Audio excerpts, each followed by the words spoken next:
تجھ کو کتنوں کا لہو چاہیے اے ارض وطن، جو تیرے عارض بے رنگ کو گلنار کریں۔ کتنی آہوں سے کلیجہ تیرا ٹھنڈا ہوگا، کتنے آنسو تیرے صحراؤں کو گلزار کریں۔ میں ہوں شمس تبریز قاسمی اور آپ دیکھ رہے ہیں ملت ٹائمز۔ خبر در خبر میں خوش آمدید۔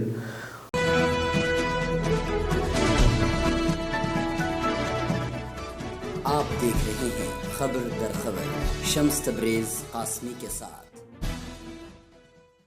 متنازع شہریت ایکٹ یعنی CAA اور NRC کے خلاف آج بھی پورے ہندوستان میں احتجاج ہوا۔ 500 مقامات پر لوگ سڑکوں پر نکلے اور انہوں نے اس قانون کی شدید مذمت کی، سرکار سے واپس لینے کا مطالبہ کیا۔ بی جے پی اس پروٹیسٹ کو ختم کرنے کے لیے ہر ممکن کوشش کر رہی ہے، پورے حربے اپنا رہی ہے، لیکن عوام کا صاف کہنا ہے کہ ہم اس قانون کو منظور نہیں کریں گے، یہ قانون برداشت نہیں کریں گے۔ بی جے پی سمجھانے کی کوشش کر رہی ہے کہ NRC سے مسلمانوں کو نقصان نہیں ہوگا، CAA سے مسلمانوں کو کوئی نقصان نہیں ہوگا، لیکن پروٹیسٹرز کے یہی کہنا ہے کہ جب تک CAA رہے گا ہم سڑکوں پر اتر کر پروٹیسٹ کرتے رہیں گے۔ ایک رپورٹ کے مطابق ہندوستان کی آدھی آبادی سڑکوں پر اتر چکی ہے اور بی جے پی اس پروٹیسٹ کو کچلنے کے لیے دو ذرائع استعمال کر رہی ہے۔ ایک طرف بی جے پی سمجھانے کی کوشش کر رہی ہے، اپیل کروا رہی ہے اور دوسری طرف بی جے پی طاقت کا استعمال کر رہی ہے۔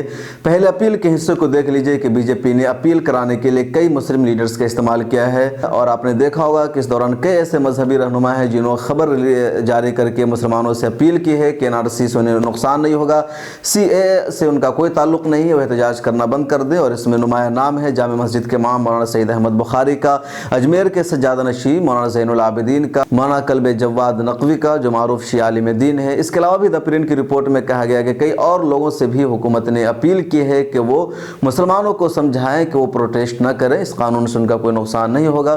لیکن مسلم نوجوانوں نے اور جو لوگ سڑکوں پر اتر کر احتجاج کر رہے ہیں ان کا صاف کہنا ہے کہ جب تک CAA کو واپس نہیں لیا جائے گا ہم احتجاج کرتے رہیں گے، خواہ پورا سال ہی اسی طرح گزرنا چاہے۔ دوسری طرف سرکار اس پروٹیسٹ کو ختم کرنے کے لیے، دبانے کے لیے طاقت کا استعمال کر رہی ہے، اور جہاں یعنی جن اسٹیٹس میں بی جے پی کی حکومت ہے وہاں موت تک کے واقعات سامنے آ گئے ہیں، اور اب تک 25 سے زیادہ بے گناہوں کی موت ہو چکی ہے جو پروٹیسٹ کر رہے تھے۔ اتر پردیش سب سے بڑا صوبہ ہے جہاں 15 مظاہرین کی موت ہو چکی ہے، اور 15 مظاہرین میں ایک 8 سال کا اور ایک 16 سال کا نابالغ بچہ بھی شامل ہے۔ یہ سبھی موت پولیس کی فائرنگ میں ہوئی ہے۔ اتر پردیش کے مختلف اضلاع سے، بجنور سے، بلند شہر سے، لکھنؤ سے، گورکھپور سے، اعظم گڑھ اور مئو سے ہمیں فون کر کے مختلف لوگوں نے بتایا کہ پولیس نے پرامن جلوس پر لاٹھی چارج کی، یہاں تک کہ فائرنگ تک کی، گھروں میں ان علاقوں میں پولیس گھسی ہے، لوگوں کو گرفتار کی ہے، عورتوں کے ساتھ پولیس نے تشدد کیا ہے۔ ایک دو ویڈیو بھی اس طرح کی وائرل ہو رہی ہے۔ تو یہ اتر پردیش میں پولیس کی زیادتی سامنے آئی ہے۔ اب ایسے میں جو مین اسٹریم میڈیا ہے وہ عوام کو قصوروار ٹھہرا رہی ہے، مظاہرین کو ذمہ دار ٹھہرا رہی ہے، لیکن سچ یہ ہے کہ پولیس قصوروار ہے، اور اسی وجہ سے اتر پردیش میں 15 موت ہو چکی ہے، 700 سے زیادہ لوگوں کی اب تک گرفتاری ہو چکی ہے، اور بے شمار لوگ شدید زخمی ہیں، اور سارے زخمی پولیس کی وجہ سے ہوئے ہیں۔ اگر پولیس پرامن پروٹیسٹ کرنے دیتی تو شاید ایسے واقعات سامنے نہیں آتے۔ آج پورے بہار میں بھی جلوس نکلا۔ RJD نے بہار بند کی کال دی تھی اور اس میں بیشتر پارٹیوں نے شرکت کی۔ مختلف آرگنائزیشن نے مسلمانوں کی، دلتوں کی اور دیگر مذاہب کے ماننے والوں کی جو NGOs ہے، تنظیمیں، اس نے اس پروٹیسٹ میں حصہ لیا، بہار بند میں شرکت کی، اور تقریباً بہار بند کامیاب رہا۔ لوگوں نے خود بھی سپورٹ کیا، اپنی دکانوں کو بند رکھا اور اس پروٹیسٹ میں حصہ لیا۔ بہار میں پروٹیسٹ کے دوران عمارت شریعہ کے علاقے میں فائرنگ ہو گئی اور 20 لوگوں کے زخمی ہونے کی اطلاعات ہے۔ اس کے علاوہ خبر یہ بھی ہے کہ ایک نوجوان شدید زخمی ہے اور اس کی موت بھی ہو سکتی ہے۔ فی الحال موت کی خبر کی تصدیق نہیں ہو سکی ہے، لیکن سوال ہے کہ عمارت شریعہ کے علاقے میں فائرنگ ہوئی۔ ہمارے رپورٹر ہے پٹنہ میں فضل المبین، انہوں نے بتایا کہ عمارت شریعہ سے بہت شانتی طریقے سے، پرامن طریقے سے جلوس نکل رہا تھا، لیکن جب وہ جلوس ایک ایسے علاقے میں پہنچا جہاں پر RSS کا اسکول ہے، تو اس اسکول کے اوپر سے فائرنگ ہوئی اور فائرنگ میں لوگ زخمی ہو گئے، جلوس منتشر ہو گیا اور اس کے بعد پولیس نے بھی فائرنگ کی۔ اب لوگوں کا یہی کہنا ہے، کچھ لوگ یہ کہہ رہے ہیں کہ چھت کے اوپر سے فائرنگ ہوئی، اور جو لوگ چھت کے اوپر سے فائرنگ کر رہے تھے، RSS کا اسکول ہے تو یقینی طور پر وہ RSS کے لوگ ہوں گے، بجرنگ دل کے لوگ ہوں گے، ان لوگوں نے فائرنگ کی۔ کچھ لوگوں کا یہ بھی کہنا ہے کہ اس کے بعد پولیس نے بھی فائرنگ کی یا پولیس نے ان کو بچانے کی کوشش نہیں کی۔ بہرحال اس واقعے کی تحقیق ضروری ہے کہ آخر فائرنگ کس کی طرف سے ہوئی، کس نے کی۔ ایک ویڈیو ہمارے پاس آئی ہے واٹس ایپ پر، جس میں یہ دیکھا جا رہا ہے کہ پولیس کے ارکان، پولیس اہلکار جا رہے ہیں اور ان کے کپڑے پر بیچ نہیں لگا ہوا ہے۔ ایک شخص ان سے سوال کر رہا ہے کہ آپ آن ڈیوٹی ہیں، آپ پہ بیچ نہیں لگا ہوا ہے، پولیس کوئی جواب نہیں دے رہی ہے۔ آپ نے دیکھا ہوگا کہ جب جامعہ ملیہ اسلامیہ میں پولیس نے حملہ کیا تھا، لائبریری میں گھس کر اسٹوڈنٹس پر پولیس حملہ کی تھی، تو اس وقت بھی پولیس کے ساتھ کئی ایسے لوگ تھے جو لاٹھی چلا رہے تھے، بڑی شدت اور بے دردی سے بچوں کو مار رہے تھے، اور انہوں نے صرف پولیس والی جیکٹ پہن رکھی تھی، ہیلمٹ لگایا ہوا تھا، چہرے کو ماسک سے چھپایا ہوا تھا اور وہ عام لباس میں تھے۔ اس پر بھی شک تھا کہ یہ RSS کے یا بجرنگ دل کے گنڈے ہیں اور پولیس ایسے لوگوں کو ساتھ لائی ہے۔ تو پولیس پر یہ سب سے زیادہ سوال اٹھ رہا ہے کہ پولیس کے ساتھ ایسے لوگ کیوں ہوتے ہیں، یا کیا RSS اور BJP کے گنڈوں کو ساتھ لے کر کے پولیس پروٹیسٹ کو ختم کرنے کی کوشش کر رہی ہے۔ سر ایک سوال تھا، آپ لوگوں کے کسی کے نیم بیجز کیوں نہیں ہیں؟ گر گئے ہوں گے، سب کے گر گئے، سارے پولیس والوں کے نیم بیج گر گئے؟ ہاں، تھوڑا عجیب نہیں لگتا آپ کو؟ نیم بیج کے بنا ڈیوٹی کر سکتے ہیں آپ لوگ؟ ہاں،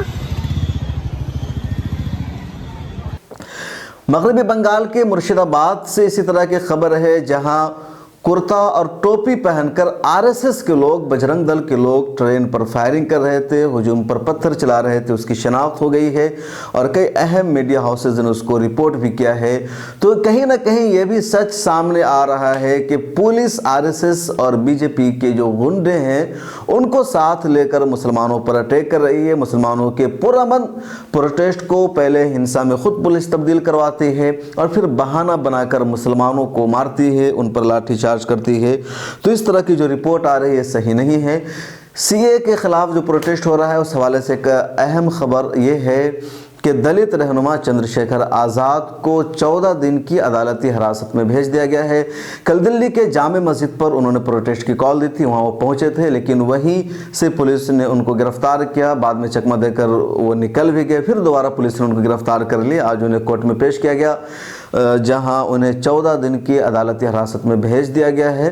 تاہم انہوں نے اپنا پیغام کل یہی جاری کر کے کہا تھا کہ ہمیں گرفتار ضرور ہونا پڑا ہے، لیکن آپ سب نوجوان اپنی کوشش، اپنی جد و جہد جاری رکھیے، کیونکہ یہ CAA صرف مسلمانوں کے خلاف نہیں ہے بلکہ دلتوں کے بھی خلاف ہے اور تمام ہندوؤں کے خلاف ہے۔ سچائی دیکھیے تو سب کے خلاف ہے، کیونکہ اس قانون نے ایک طرح سے تسلیم کیا ہے کہ فی الوقت جتنے لوگ ہندوستان میں رہتے ہیں اس میں سے کوئی ہندوستانی نہیں ہے۔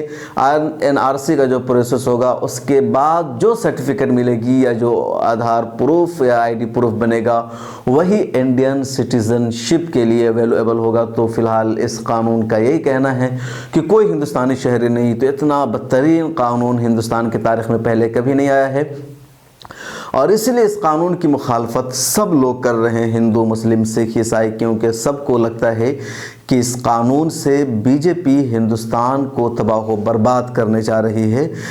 CAA کے خلاف جو پروٹیسٹ ہو رہا ہے اس حوالے سے آج ہم نے آپ کو خبر در خبر میں اپڈیٹ کیا ہے۔ اس حوالے سے اور بھی کئی طرح کی رپورٹ ملت ٹائمز میں ہم آپ کو دکھا رہے ہیں۔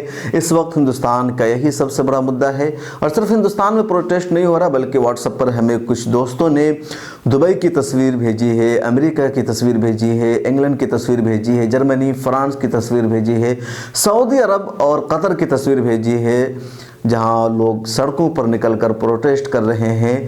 اس کے علاوہ اقوام متحدہ نے بھی اس قانون کی مخالفت کی ہے، امریکہ نے بھی اس قانون کے خلاف آواز اٹھایا ہے۔ تو ہر طرف سے اس قانون کی مخالفت کی جا رہی ہے۔ سرکار کی ذمہ داری ہے کہ انہیں لوگوں کی آوازوں کو سننا چاہیے اور اس پر عمل کرنا چاہیے۔ BJP کی جو الائنس پارٹی ہے، یعنی NDA میں بیجو جنتا دل کے جو رہنما ہے نوین پٹنائک، انہوں نے اپنے اڑیسہ میں اس قانون کو نافذ کرنے سے انکار کر دیا ہے اور بی جے پی سے کہا ہے کہ وہ اس پر غور کرے۔ نتیش کمار نے کہا ہے کہ فوراً بی جے پی NDA کی میٹنگ طلب کرے، بیٹھک بلائے اور اس پر غور کرے۔